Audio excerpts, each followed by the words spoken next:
कुछ भाई बेटियां हैं ना, अपने भाई को अपना दुश्मन समझती हैं कि मुझे यहाँ रोकता है, वहां रोकता है, ये मना करता है, वो मना करता है। अरे बावरी, उसके दिल में तेरे प्रति कितना प्यार है ये तू जानती ही नहीं है। वो प्रेम ही रोकने को मजबूर कर रहा है। नहीं, दुनिया में कितनी लड़कियां क्या से क्या कर रही हैं, वो किसी को नहीं रोकता। लेकिन तू उस भाई की इज्जत है, तू उस भाई की शर्म है, तू उस भाई का सोना चांदी है, हैं? पता लग जाएगा तब जब तुझे कोई छेड़ेगा ना, तो दुनिया तमाशा देखेगी। वो चाहे कमजोर हो, वो उस तमाशे को देख नहीं पाएगा।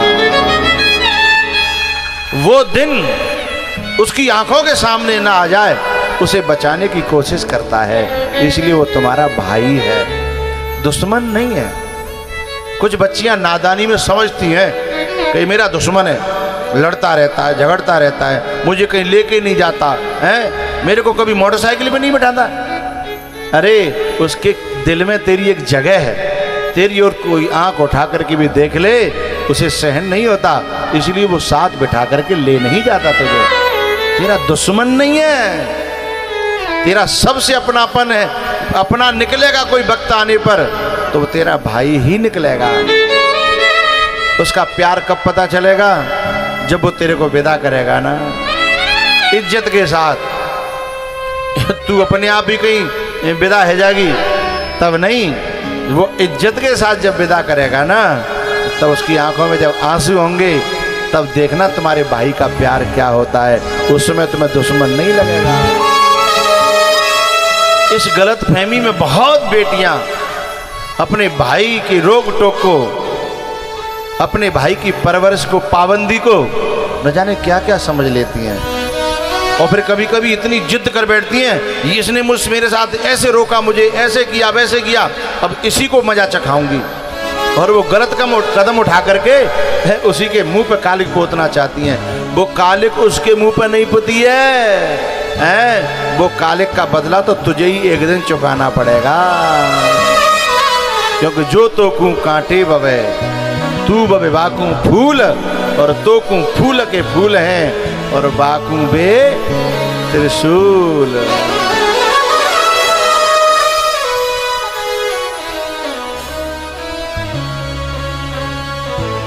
कुछ कुछ बच्चियां कहती हैं ये सारी पाबंदियां मेरे ऊपर, भैया भी तो जाता है, भैया भी तो ऐसा करता है, भैया भी तो ऐसा करता है। बड़ा अंतर है, बड़ा अंतर है नॉन की बोरी में और सोने की अंगूठी में।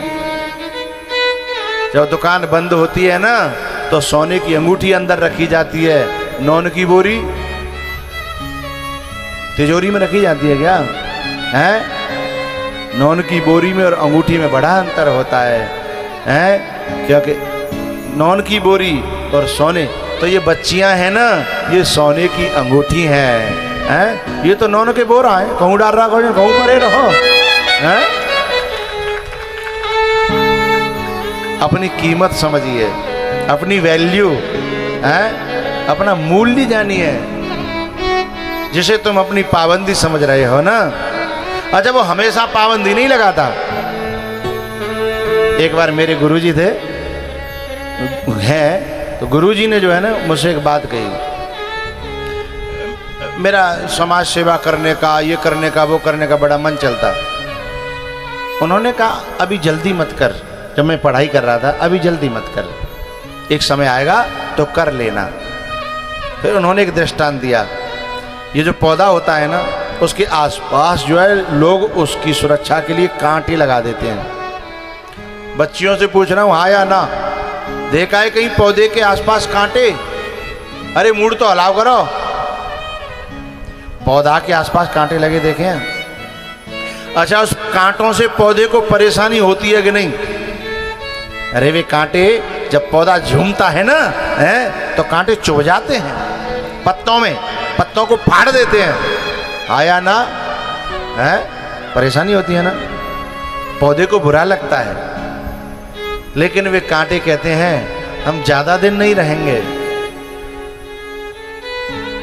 ऊंटों की, बकरियों की और भैंसों की पहुंच से थोड़ा सा ऊपर बढ़ जा, पौधे से कहता है कांटा, ऊंटों की, बकरियों की और भैंसों की पहुंच से थोड़ा सा ऊपर उठ जा, हम सब दूर हो जाएंगे, फिर तेरी छाया में दुनिया आकर के विश्राम लेगी, फिर कोई कांटा तेरी पाबंदी नहीं करेगा।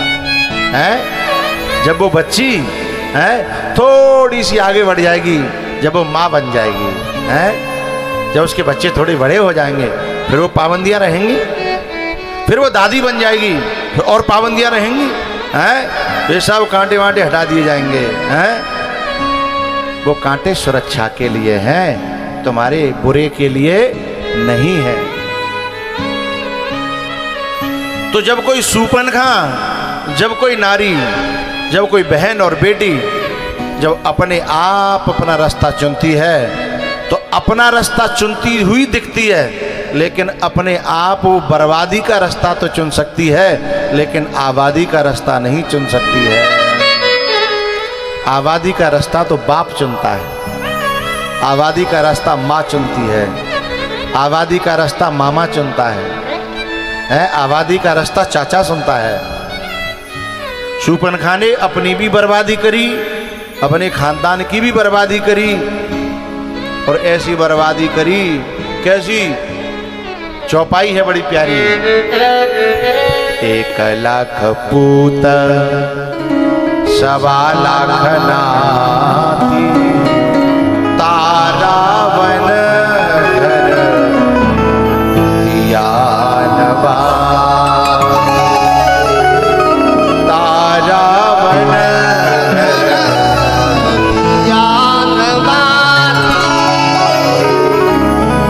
बच्चियों से मेरी प्रार्थना है। शूपनखा ने क्या किया था पता है? गलती खुद ने की और जाकर के भैया के सामने रोने लगी कि भैया मैंने बताया था मैं तेरी बहन हूं, उसके बावजूद भी एक जंगल में तपस्वी है, उसने मेरी नाक काट दी, तेरे रहते भाई मेरी ये दशा। अब ये इसको कहते हैं इमोशनली ब्लैकमेल। क्या कहते हैं? रो करके भैया के दिल को पिघला करके और गलती को दूसरे पे थोप देना। इमोशनली ब्लैकमेल हो गया रावण। यदि बा जगह पे कोई गोविंदपुर का होता ना रावण की जगह पे, तो पहले यूं पूछोगा, कुछ यूं बता, वो तपस्वी तेरे घर आयो, आगे बोलो। गोविंदपुर का होता, मक्खनपुर का होता, क्या पूछता? यूं बताते घर नाक काट भी आयो का? फिर वो कहती नहीं, मैं ही पानी भरवे गई माटिया है। तो फिर वो पूछता कि माँ कौन सा नल लग रहा हो, कौन सा कुआ था वहां, समरसेबल थी, ट्यूबवेल था, तब पकड़ी जाती। क्योंकि इमोशनल हो जाता व्यक्ति तो प्रश्न नहीं कर पाता, फिर उसे देखता है कि मेरी बहन पे कष्ट पड़ा है, मैं ये कर दूंगा वो कर दूंगा, और उसमें भाई मारा गया, रावण मारा गया, और बेचारा अकेलो नहीं मारे गए। 1 लाख पूत। मेरी बच्चियों से पूछ रहा हूं, वो 1 लाख पुत्रों का मारने का जिम्मेदार कौन? बच्चियों से पूछ रहा हूं। अरे ओपनिंग किसने की? शूपनखा ने। उस रावण की सोने जैसी लंका का नाश करने वाली कौन? शूपनखा मत कहो, यूं कहो भाई की बहन है, यूं कहने का अच्छा लगे है, भाई की बहन है। और जो मेघनाथ था ना, मेघनाथ, वो बेचारा बड़ा ताकतवर था। अरे इंद्र भी थर्राता था उसके मारे। इंद्र कहां बजाता था जब मेघनाथ आता, उसका नाम ही रख दिया इंद्र जीत। ऐसे वीर योद्धा को ऐसा कर दो, चौतरा बांध दो, सुपड़ा साफ कर दो। मैं पूछना चाहता हूं किसने?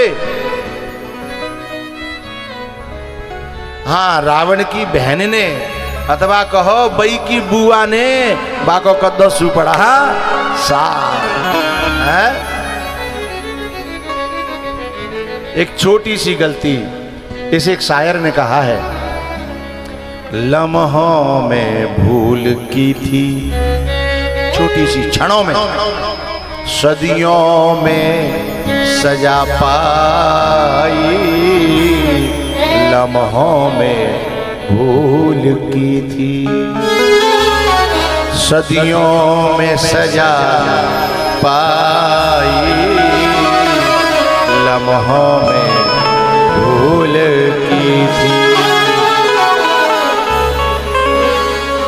लम्हों में भूल की थी, सदियों में सजा पाई, लम्हों में भूल की।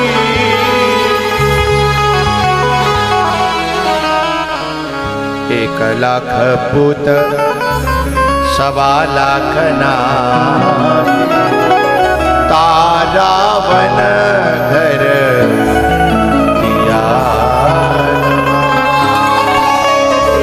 मैं बच्चियों से एक बात और चलते चलते लास्ट में कह दूं, अवसर तुम्हारे सामने आएंगे, क्योंकि ये दुनिया है, बार बार रास्ता आएगा, बार बार तुम्हें मौके मिलेंगे गलत रास्ते पे भी चलने के, लेकिन जो अच्छी बच्चियां होंगी ना, उनके सामने उनके भैया का चेहरा आ जाएगा। नहीं नहीं नहीं। एक गजल का बड़ा प्यारा शेर है,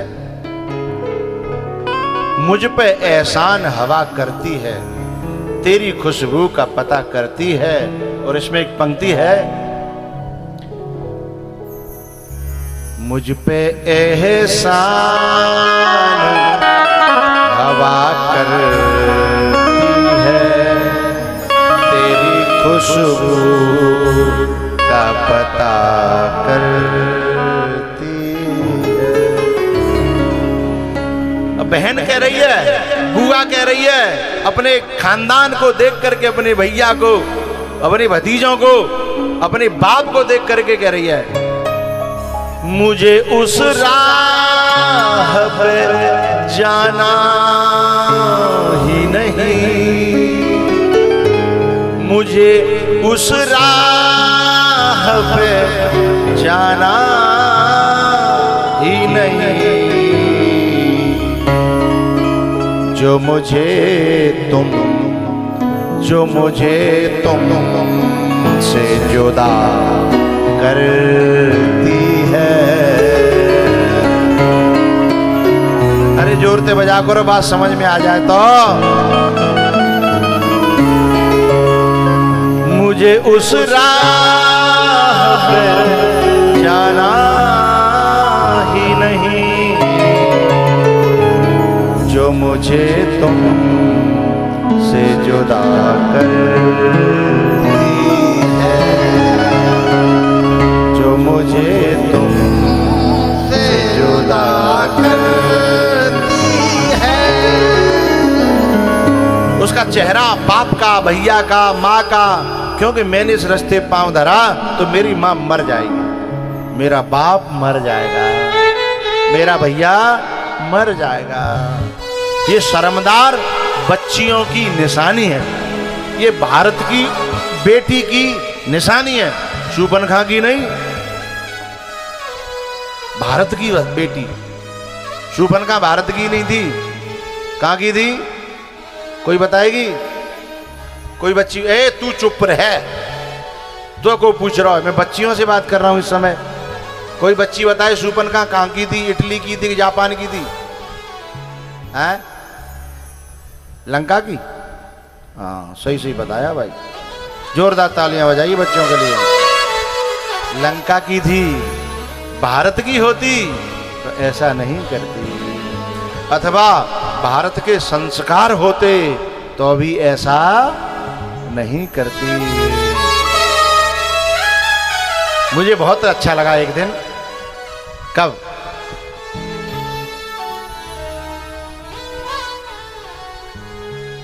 नाम क्या था उसका? एक हमारा भारतीय संस्कृति को मानने वाला, और अरे जो G20 में आया था वो,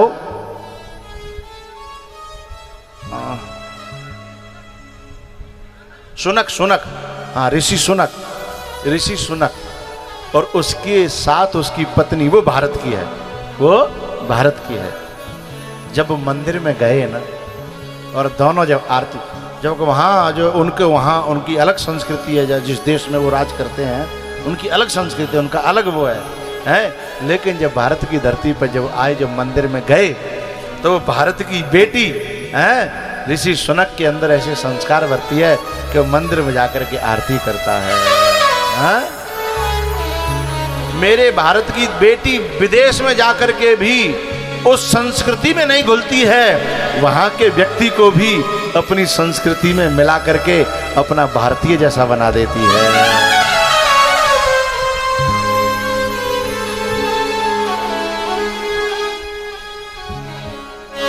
रावण का खानदान मिट्टी में मिल गया, सोने की लंका राख में मिल गई, वहां खून ही खून, उसके अलावा कुछ न था।